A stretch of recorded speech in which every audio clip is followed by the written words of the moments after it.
اپنے گھروں کی معاشرت نبی والی لاؤ، ایک دوسرے کی تعریف کرو، ایک دوسرے کی حوصلہ افزائی کرو۔ سبحان اللہ۔ اللہ کے نبی گھر آئے، ام سلمہ کے گھر کی باری، کھانے کو کچھ نہیں، پکایا کچھ ہے ہی کچھ نہیں، تو خامد و محمد مصطفیٰ جیسا اور آگے کھانا تیار نہ ہو تو بیوی کے دل پہ کیا گزرے گی؟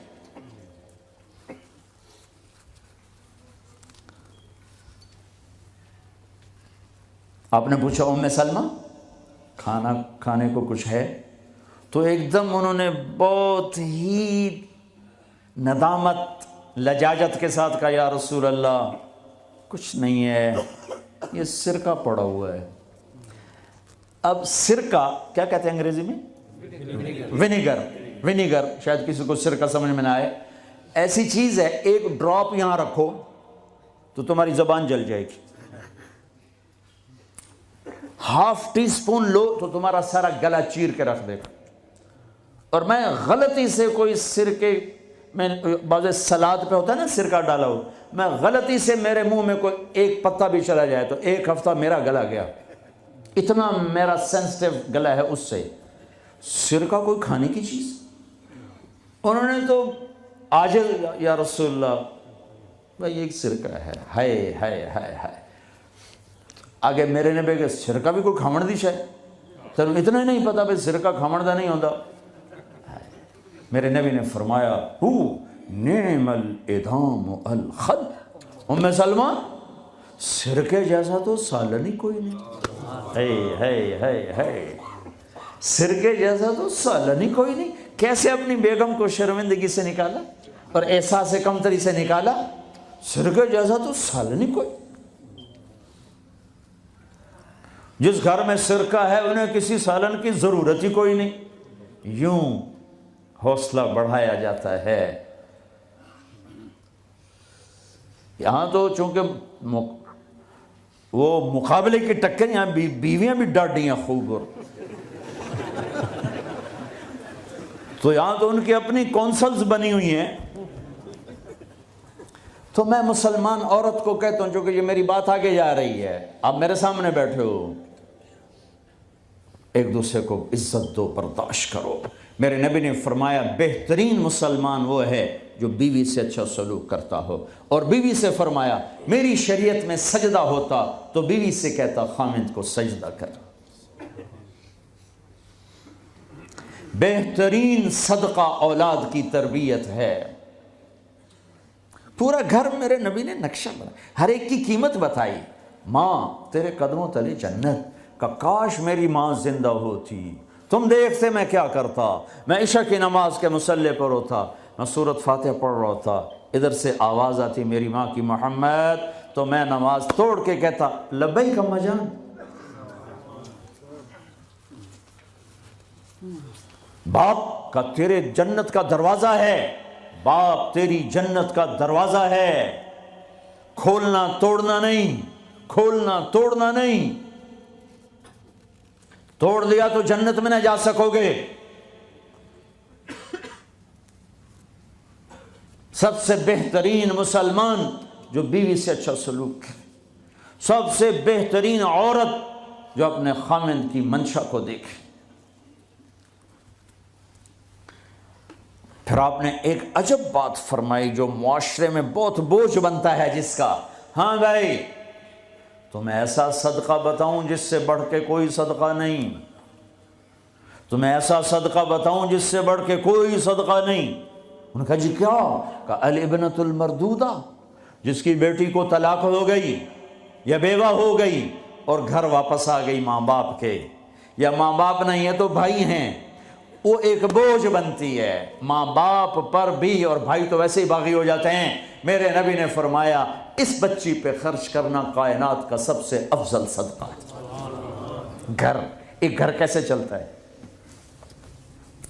ہمارے یہاں پنجاب سندھ بلوچستان سرحد میں بہنوں کو وراثت میں کوئی حصہ نہیں ملتا، سب بھائی کھا جاتے ہیں۔ میرے نبی نے فرمایا جس کو اللہ نے 2 بہنیں دیں اس نے ان کا حق ادا کیا، شادی کی، حق ادا کیا، ماں باپ کی وراثت میں سے ہوتا ہے. اگر میں نے کوئی خود کمایا ہے اس میں بہنوں کا حق نہیں. ماں باپ سے اگر 1 روپیہ بھی آیا ہے تقسیم کیا جائے گا. جس نے بہنوں کا حق ادا کیا، شادی کی حق ادا کیا، اس پہ جنت واجب ہو گئی. جس کو اللہ نے 3 بیٹیاں دیں، اس نے ان کی ڈولی اٹھائی، وہ جنت میں میرے ساتھ یوں ہوگا. ایک بولے. اگر 2 ہوں، کہ جس نے 2 بیٹیوں کی شادی کی وہ بھی ایسے ہوگا. اللہ بھلا کرے.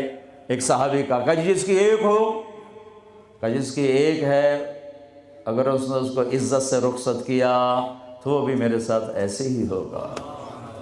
پھر کئی بچیوں کو طلاق پڑی ہے کہ اس کو بیٹا نہیں ہوتا. یہاں آنے سے پہلے کا واقعہ، پنڈی سے بچی رو رو برا حال اس کا. میں تو فون سنتا ہی نہیں ہوں ایسے کہ میرا تو کلیجہ پھٹ گیا ہے. ہے کہنے لگی کہ سسرال نے کہا تھا بیٹی ہوئی تو طلاق دے دیں.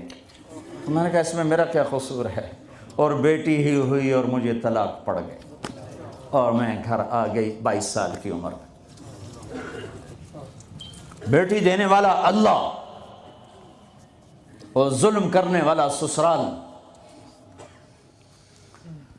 میرے نبی کو اللہ نے بیٹے دے کے اٹھا لیے. قاسم اٹھا لیے، عبداللہ اٹھا لیے، ابراہیم اٹھا لیے. 4 بیٹیاں دی، 3 زندگی میں اٹھا لی. زینب، ام کلثوم، رقیہ، تینوں آنکھوں کے سامنے چلی گئیں. فاطمہ سے نسل چلی. آپ نے فرمایا لوگوں کی نسل بیٹے سے چلتی ہے، میری نسل میری بیٹی فاطمہ سے چلی. اس لعنت کو دھویا. عورت کا کیا قصور ہے اگر اس بیچاری کو بچیاں ہو رہی ہیں؟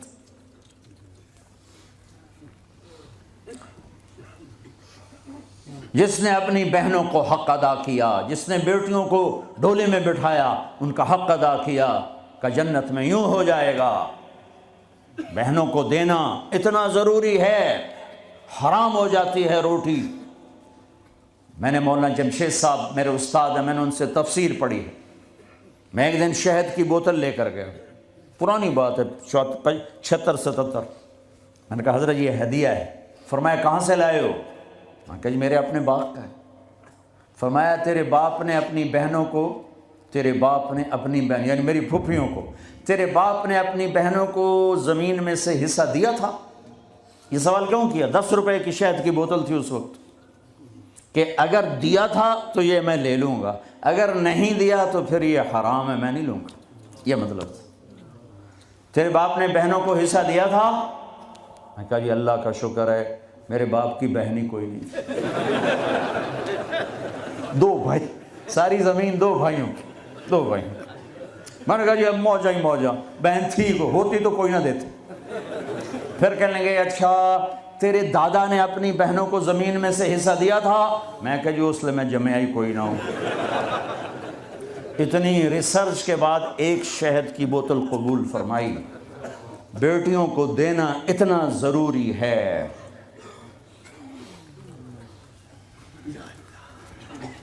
میں اپنے نبی والی معاشرت قائم کرو، اپنے نبی والی معاشرت قائم کرو. محبت ہو، سچائی ہو، الفت ہو، درگزر ہو، معاف کرنا ہو، طلاق سے بچو. یہ جھوٹی شادیاں نہ کرو، پیپر کی شادیاں نہ کرو. اللہ کے واسطے یہ دھوکہ نہ دو.